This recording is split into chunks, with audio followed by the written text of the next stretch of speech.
Amid growing debate on whether Uhuru Kenyatta and William Ruto should be allowed to vie for public office in the next general election, the IEBC appears to be washing its hands off the matter.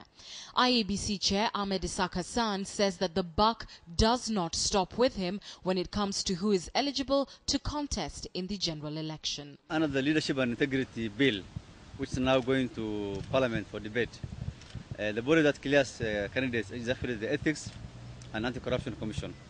We will receive nominations documents from candidates. Hassan spoke in Nairobi when he unveiled the new IEBC brand. Even with the mandate of the anti-graft body in clearing candidates, civil society groups insist Isaac Hassan's team has the power and responsibility to ensure those intending to contest the next poll are above reproach.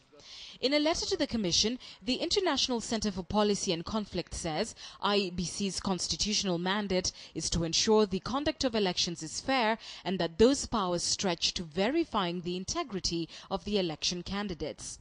The remarks come a day after Justice Minister Eugene Wamalwa, who is a Uhuru and William Ruto political ally, said the two ICC suspects can contest the general election as it is their constitutional right. But the civil society says leadership is not a right but a privileged position. Uamuzi wa mahakama ya ICC yapeana nafasi kwa Mheshimiwa Ruto, Mheshimiwa Uhuru kushiriki katika uchaguzi mkuu ujao. This is not a question of right. It's about leadership.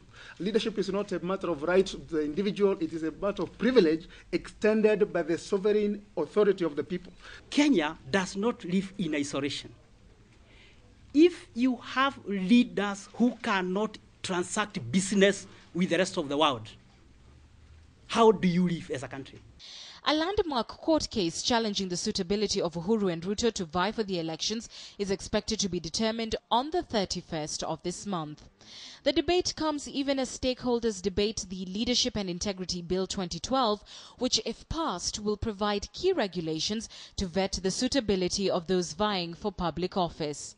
Among their recommendations, the civil society wants those who have been implicated in unethical behavior declared ineligible to stand for election to a state office. Looking at Article 145, for instance, of the Constitution, which talks about impeachment of president, that if the president is reasonably suspected of committing a crime, it is suspicion, not convicted, that is a basis for impeachment of the president.